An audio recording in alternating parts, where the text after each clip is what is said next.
News India 27 नव्या पिढीचं नवं माध्यम। अंबड पोलीस स्टेशनमध्ये युवकाचा आत्महत्या करण्याचा प्रयत्न। सदर युवकाने विषारी औषध घेतले नसून फरची साफ करण्याचे फिनेल घेतल्याचे वरिष्ठ पोलीस निरीक्षक श्री दिलीप ठाकूर यांचा खुलासा।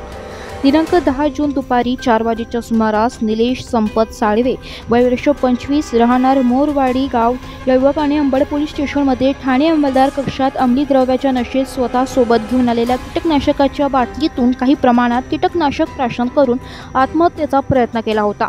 अंबड पोलिसांनी या युवकास त्वरित शासकीय जिल्हा रुग्णालयात उपचारासाठी दाखल केले। डॉक्टरांनी त्याला तपासून हे कोणते विषारी औषध नसून फक्त घरात स्वच्छतेसाठी वापरण्यात येणारे फिनेल असल्याचं निष्पन्न केलंय। सदर युवकाला नाशिक जिल्हा रुग्णालयात उपचार सुरू असून त्याच्या जीवितास धोका नसल्याचं यावेळी सांगण्यात आलं। या संदर्भात अंबड पोलीस स्टेशनचे वरिष्ठ पोलीस निरीक्षक दिलीप ठाकूर यांनी सविस्तर माहिती दिली आहे।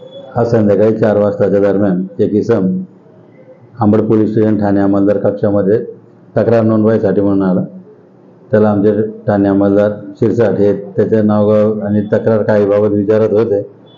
तो फक्त माझी बायकोला माझी सासू नांदवायला माझ्याकडे पाठवत नाही, मी जीवनाला वैतागलो असं म्हणून त्यांनी खिशातून फिनाईलची बाटली काढली। एक बाटली काढली, नंतर तिथं पाहिलं तर ते फिनाईल होतं। ते त्याने थोडंसं पिलं। आमच्या लोकांनी त्याच्या हातातून ते हिसकावलं आणि त्याला आता सिव्हिल हॉस्पिटल येथे ॲडमिट केलं।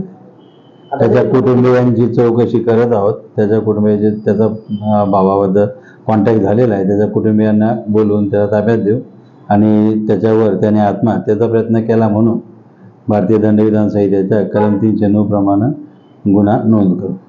त्याच्यावर गुन्हा दाखल करणार? हो, गुन्हा नोंद करू।